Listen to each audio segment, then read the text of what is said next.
If a whale washes up on a beach in England, it does not belong to whoever finds it. It belongs to the king, personally, as in King Charles III, the guy with the corgis. He legally owns every single whale, dolphin, porpoise, and sturgeon in the waters around Britain. Every single one. And this is not some joke. This is not some internet rumor someone made up for clicks. This is an actual law, written in 1324. That is over 700 years ago. And it is still on the books. Right now, today. If you catch a sturgeon off the coast of Wales tomorrow morning, you are legally required to offer it to the king first. And if you do not, well, let me just say, one fisherman found out the hard way. Today we are going to talk about one of the oldest and strangest laws still active in the world. A law that says the King of England owns the ocean, or at least the best parts of it. We are going to look at why this law was created, what it actually says, and the absolutely wild real-life stories of people who accidentally ran into it. If you are new here, welcome. Every week, we find the most ridiculous real laws from around the world. Real laws, real cases, real finds. Hit subscribe if that sounds like your kind of thing. Okay, so let us get into it. The law is called de prerogativa regis, which is Latin for, roughly, the rights of the king. It was written in 1324, during the reign of King Edward II. The law says that whales and sturgeons caught in the sea, or found washed up on the shores of England, belong to the monarch. Not the government, not parliament. The monarch, personally. A legal scholar named Henry de Bracton wrote that when it comes to whales, the king gets the head and the queen gets the tail. In the 1300s, whales were incredibly valuable. The blubber could be turned into oil, the meat could feed an entire village. The bones were used to make tools and even building materials. And sturgeons? Even back then, sturgeon eggs were considered a delicacy, what we now call caviar. That was luxury food, even 700 years ago. So Edward II looked at all of this and said, "These are mine. All of them. Every whale, every sturgeon." He called them royal fish. Which, by the way, is a little bit ironic, because whales are not fish, they are mammals. But in 1324, nobody was really keeping track of that. 700 years later, the official legal term is still royal fish. Government documents use it. The Coast Guard uses it. It is printed on actual paperwork that gets filed in 2025. This law actually shows up in one of the most famous novels ever written, Moby Dick. Herman Melville actually referenced the royal fish law in the book. The reason the queen supposedly got the tail was so she could be supplied with whalebone for her corsets. But what people called whalebone back then was actually baleen, which comes from the whale's mouth, not its tail. Over time, the list of royal fish expanded. Dolphins got added. Porpoises got added. So now, under British law, the king technically owns every whale, dolphin, porpoise, and sturgeon within about 3 miles of the coast. This law has never been repealed. It is still active. There is actually a government official whose job it is to handle this. The title is the Receiver of Wreck. When a whale or a dolphin washes up on a British beach, the Receiver of Wreck is notified. They then inform the Crown, and the Crown technically has the right to claim the animal.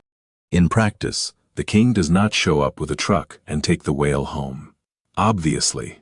But the legal framework is still there. The paperwork still gets filed. The process still happens. Every single time. Now for Americans, this might sound completely insane. Imagine if the President of the United States personally owned every dolphin that washed up in Florida. Well, in England, that is just Tuesday. And it gets even better, because whales and sturgeons are not the only animals the king owns. He also owns all the swans. Not just some swans. All unmarked mute swans in open water across the entire country. Every year in July, there is an official ceremony on the River Thames called swan upping. A team of people in scarlet uniforms rows up the river in traditional wooden boats. They catch swans. They count them. They check their health. The person in charge wears a hat with a white swan feather and has the official title of the King's Swan Marker. This has been happening every single year since the 1200s. It was only cancelled twice. Once in 2020 because of COVID, and partially once in 2012 because of flooding. 800 years, 2 cancellations. So just to recap, in Britain, the king owns all the whales, all the dolphins, all the porpoises, all the sturgeons, and all the swans.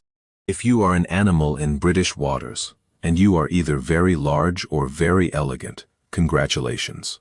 You belong to the king. Okay, so now let me tell you about the people who actually ran into this law. And the first story is genuinely one of the wildest things I have ever come across. It starts in the summer of 2004. A 27-year-old fisherman named Robert Davies was out on Swansea Bay in Wales. Just a regular day. But when he pulled up his net, something was very, very wrong. The net was straining. Whatever was in there was enormous. It was a sturgeon, 9 feet long, 264 pounds. He said it looked like something from Jurassic Park. Somebody remembered the law, the Royal Fish Law. If you catch a sturgeon in British waters, you are supposed to offer it to the monarch. So Davies did exactly that. He contacted the Coast Guard. The Coast Guard contacted Buckingham Palace. Buckingham Palace considered the situation. And then they sent Davies a fax. A fax. From Buckingham Palace. The fax said that the Queen did not want the fish. The exact words were that Davies could dispose of it as he saw fit. So the Queen of England was formally offered a 9-foot sturgeon, and she said, no thanks, via fax. Davies figured, okay, the Queen does not want it. I will sell it. So he drove all the way from Wales to Plymouth. He brought the sturgeon to a fish auction, and he sold it for 650 British pounds. But then everything went sideways. The police showed up.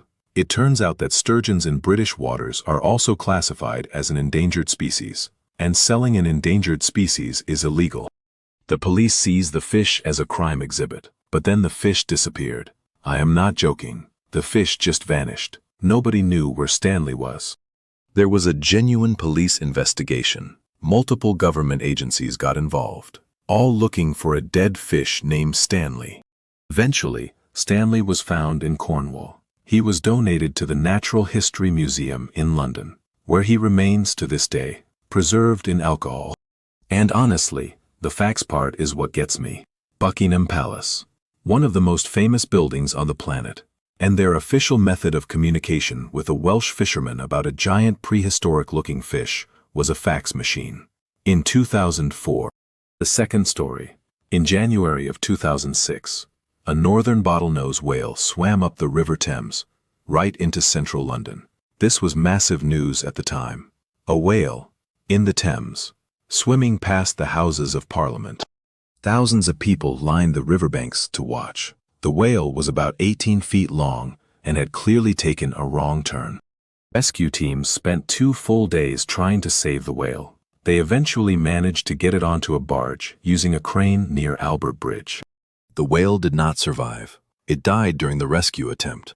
As soon as that whale died in British waters, it technically became the property of the Queen. The body of the whale, found in the middle of London, legally belonged to Elizabeth II. In April of 2025, a whale carcass washed up on a beach in Anglesey, Wales. And what did the local Coast Guard rescue team do? They activated the Royal Fish Procedure. 701 years after the law was written.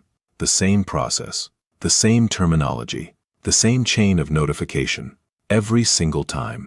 Okay, let us bring it all together. In 1324, King Edward II declared that all whales and sturgeons in British waters belonged to the Crown. 700 years later, that law is still on the books. A fisherman once had to offer a 9-foot sturgeon to the Queen. She declined by fax. The fish ended up in a museum after a police chase. A whale that died in the River Thames in the middle of London legally became royal property, and every year, a team of people in red uniforms rose up the Thames to count the king's swans. Now here is my honest take. Part of me thinks this is the most British thing I have ever heard. A 700-year-old law that nobody has bothered to repeal, with a government official called the Receiver of Wreck, and a yearly swan counting ceremony that has only been cancelled twice in 8 centuries. That is peak England. But the other part of me is genuinely fascinated, because there is something kind of beautiful about a law that has survived the Black Death, the English Civil War, 2 world wars, and the invention of the internet. And it is still here, still being followed.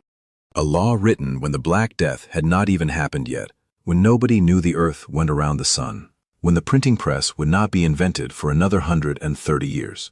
That law still generates government paperwork in 2025.